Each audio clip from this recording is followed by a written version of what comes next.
2021, 21 especialistas que pensam o estado do Rio de Janeiro estão contribuindo para que a gente possa construir uma base para refletir e para agir.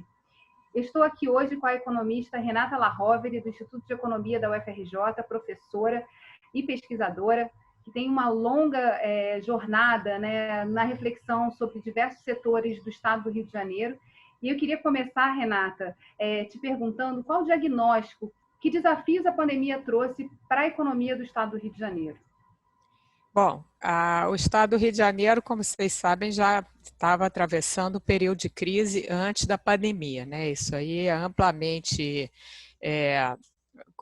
observado pela literatura. Nós temos, na verdade, 3 ciclos principais na história recente do estado do Rio de Janeiro, né? O primeiro ciclo, que vai até a primeira metade da década de 80, é aquele ciclo de crise causada pela transferência, né? Começa na década de 60, a transferência da capital e o esvaziamento progressivo da região metropolitana, das indústrias, né, com movimento de imigração para São Paulo. De 1996 até 2012, a gente tem uma retomada puxada pela atividade de óleo e gás, mas muito concentrada nesse setor, que é um setor extrativo, que gera relativamente pouco emprego, tem uma estrutura produtiva oca, né, como diz o nosso colega da UERJ, Bruno Sobral, né, no caso, quer dizer, a indústria extrativa do petróleo aqui, ela se concentra na atividade de extração, então toda a cadeia produtiva do petróleo, que poderia ser, por exemplo, um vetor de desenvolvimento do Rio de Janeiro, a instalação de uma petroquímica, que inclusive chegou a ser cogitada, né, no polo petroquímico de Itaboraí, isso estava nos planos do governo, acaba sendo abandonado, e a partir de 2014, né, nós temos então uma desaceleração da economia, né, e uma crise motivada aí por dificuldades de natureza fiscal, né? Então, na verdade, esse cenário, né, quando a pandemia chega, o Rio está com o seguinte cenário, né, uma crise fiscal, elevada informalidade, concentração das atividades produtivas, né, e no setor de óleo e gás, principalmente. Nós observamos um descolamento entre a capacidade da mão de obra. Nós temos uma mão de obra muito bem qualificada em relação à média brasileira, não apenas no que se refere a pessoas com nível superior, mas também no ensino médio, por exemplo, o número de anos de escolaridade da população do Fluminense é maior do que muitos outros estados com o mesmo grau de industrialização, ou seja, na verdade, o que estava acontecendo antes da pandemia era justamente um cenário de crise, principalmente motivado por essas dificuldades fiscais e também pela ausência, né, de um planejamento que possa ser um planejamento mais de longo prazo, né? Então, a articulação das cadeias produtivas, né, que já existem no Estado, o adensamento das cadeias produtivas e o aproveitamento dessas competências ainda não estava sendo feito, né? O que mudou com a pandemia?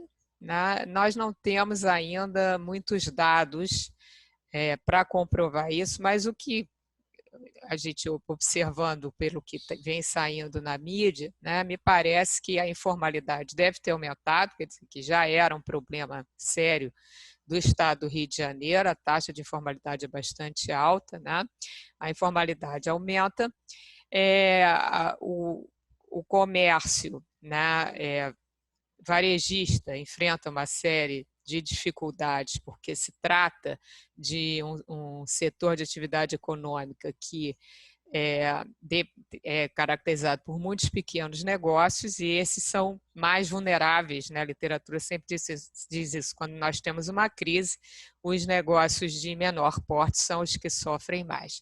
E, ao mesmo tempo, são eles que geram mais emprego, relativamente, né? Então, o desemprego aumenta, a informalidade aumenta, e do ponto de vista da indústria, a gente observa algumas tentativas bastante interessantes de reconversão, né, de atividades. Nós tivemos experiências bem-sucedidas aí, como o caso de uma empresa de lâminas de acetato que começou a fazer face shields, né, em cooperação, inclusive isso foi uma experiência que foi uma cooperação, resultante de uma cooperação entre a empresa, né, e duas universidades da capital. Ou seja, eu acho que, de um lado, a pandemia agrava os nossos problemas, de outro lado, ela mostra, né, que quando existe, né, a possibilidade de se estabelecer uma interação universidade-empresa,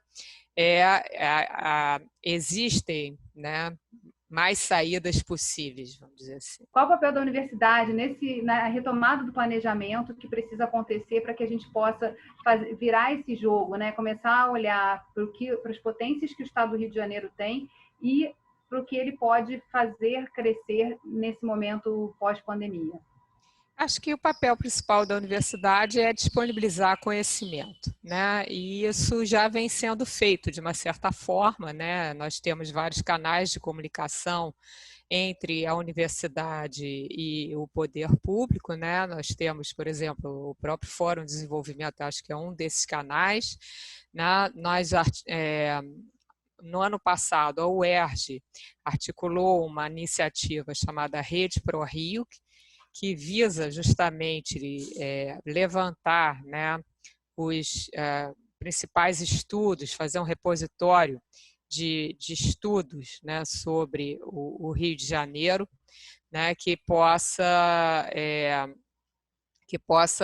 chegar, né, que a informação produzida, o conhecimento que esteja sendo produzido, possa chegar não apenas aos gestores públicos, como também às próprias universidades. Quer dizer, o que a gente, né, quando a gente formou a Rede Pro Rio, o que a gente observou é que as próprias universidades elas não tinham muito contato entre si no que se refere ao desenvolvimento de estudos sobre a economia fluminense, quer dizer, cada universidade fazendo estudos de uma maneira pontual, né? Então, e isso é apontado, inclusive, pela literatura, a ausência, né, de estudos sistemáticos, né, a falta de uma cultura, né, de produção de conhecimento sobre o Estado é apontado pela literatura como um dos problemas do planejamento aqui. Então, acho que a Rede Pro Rio é um dos papéis, ela cumpre esse papel, melhor dizendo, né, de articular, né, as informações. Nós temos também Fórum de Desenvolvimento e nós temos também diversas organizações da sociedade civil, como a Casa Fluminense, por exemplo, que tem feito vários estudos também, né, apontando as potencialidades e, ao mesmo tempo, as fraquezas, né, existentes no Estado do Rio. Sobre o fato de que o Estado do Rio de Janeiro concentra, né, uma quantidade importante de mão de obra mais qualificada em comparação com outros estados, e a gente tem aí um perfil de trabalhador que pode estar pronto aí para responder os desafios que chegam no pós-pandemia. Quais são as questões que precisam ser olhadas nesse setor, principalmente, que é o da educação, que são importantes para que a gente que são importantes para contribuir nesse processo de retomada do crescimento econômico? O que precisa ser ajustado nessa oferta que a gente tem hoje já estabelecida, com o que vai vir pela frente em termos de demanda desses setores que vão se estabelecer? O que eu acho que precisa ser ajustado é se ter um olhar também mais regional, né? Porque dependendo do tipo de indústria que nós estamos falando, por exemplo, a indústria de petróleo e gás, né? Eu fiz um estudo há 3 anos atrás, ele ficou pronto, que mostrava muito bem isso, né? Que nós temos, pelo fato da indústria de petróleo e gás estar concentrada na região norte fluminense, nós temos uma demanda por competências, por capacitações lá, que não são plenamente atendidas pelos cursos de nível superior e técnico que estão na região, né? E isso é importante, né, por conta da diversidade mesmo do Rio de Janeiro. Quer dizer, nós temos, se a gente olhar o estado como um todo, nós vamos observar que, dependendo da região, nós vamos ter diferentes potencialidades. Então, o Norte Fluminense, né, para além do petróleo, né, tem também uma produção leiteira que, inclusive, está também em crise, né? Houve tentativas do governo do estado do Rio de Janeiro de desenvolver um polo de fruticultura irrigada, né, estimular a produção de frutas, estimular a produção de alimentos com base em frutas, como sucos, etc. Né? Essa tentativa está se desenvolvendo, mas até agora eu não vi, por exemplo, nenhuma ação no sentido de integrar a cadeia leiteira com a cadeia de frutas, por exemplo. A gente podia pensar em desenvolver um polo de lácteos frutados, tá? Quer dizer, uma coisa quer dizer, se o governo decide, né, empreender esse tipo de ação, ele vai precisar também saber que competência que tem. Me parece que na região norte, apesar da fruticultura, né, ser relativamente pouco desenvolvida, o que poderia ser, né, e a produção leiteira também está estagnada, né, a cana-de-açúcar também, eu acho que existem competências na região nessa parte. Quando a gente vai para o Centro-Sul, nós temos uma potencialidade muito grande na metalmecânica, né? Não apenas a cadeia produtiva automobilística, mas a siderurgia também e vários produtos da metalmecânica.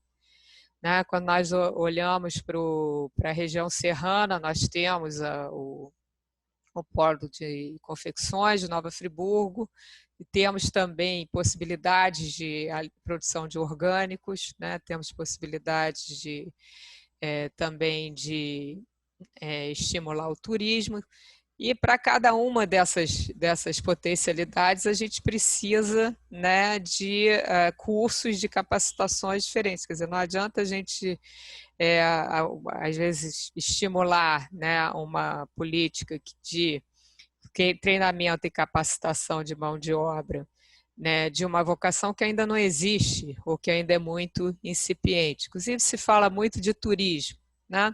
O turismo como uma saída para a cidade do Rio de Janeiro, no momento que nós temos agora uma infraestrutura turística que nós herdamos dos grandes eventos que está subutilizada, né? Então, qual é a questão que eu gostaria de chamar a atenção? Justamente isso.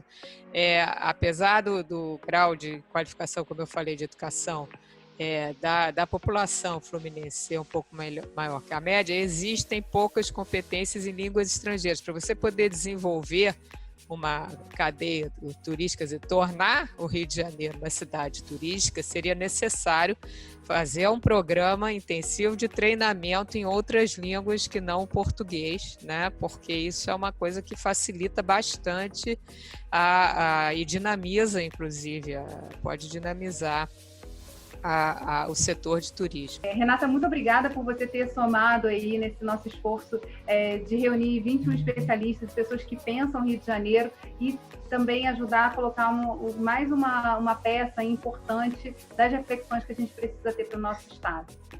Ok, muito obrigada. Então, é um prazer sempre participar das atividades do Fórum